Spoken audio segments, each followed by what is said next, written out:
இன்னைக்கு சுதந்திர தினம் வந்துருச்சு. எல்லாருக்கும் சுதந்திரம் வரல. நமக்கு அந்தந்த காலகட்டத்துக்கு ஏற்ற மாதிரி அந்தந்த இடத்துக்கு ஏற்ற மாதிரி ஏதோ ஒரு சமுதாய பிரிவினைவாதம் இருந்துகிட்டே தான் இருக்கும். அது இனவெறியா இருக்கட்டும், பாலின பாகுபாடா இருக்கட்டும், ஜாதி கொடுமையா இருக்கட்டும். அதே வரிசையில இன்னைக்கு எங்க கண்ணுக்கு படுறது விலங்குகள், விலங்கின வாதம். நான் மனிதன், நீ மனிதன் அல்லாத ஒரு விலங்கு, உன்னை என்ன வேணா நான் பண்ணுவேன் அப்படிங்கிறதும் பிரிவினைவாதம், அடக்குமுறை, அடிமைத்தனம் தாங்க. ஏன்னா வலி, வேதனை, உணர்ச்சிகள், வாழணுங்கிற ஆசை, குடும்பமா வாழக்கூடிய தன்மை, இது எல்லாத்திலையும் நீங்களா இருக்கட்டும், ஒரு நாயா இருக்கட்டும், ஒரு கோழியா இருக்கட்டும், ஒரு பூனையா இருக்கட்டும், ஒரு பன்றியா இருக்கட்டும், ஒரு மீனா இருக்கட்டும், எந்தவித அறம் சார்ந்த வித்தியாசமும் கிடையாது. மக்களுக்கு நான் சொல்ல விரும்புறது, நீங்க பாதிக்கப்பட்டவரா இருந்தா இதை நான் ஆதரிக்க மாட்டேன். பாதிக்கப்பட்டவன் நானா இருந்தா நீங்க ஆதரிக்க மாட்டீங்க.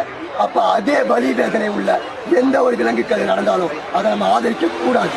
அப்படின்னா பால், மாமிசம், பால் பொருட்களான வெண்ணெய், நெய், பனீர், சீஸ், இது போன்ற பொருட்கள், முட்டை, தேன், தோல் பொருட்கள், பட்டாடை, விலங்குகள் மேல சவாரி செய்யறதா இருக்கட்டும், விலங்குகளை மனித கண்காட்சிக்காக அடைச்சிருக்கிற ஜூ, அக்வாரியம், சர்க்கஸ் மாதிரியான இடங்களா இருக்கட்டும், இது எதையுமே ஆதரிக்காது. நன்றி.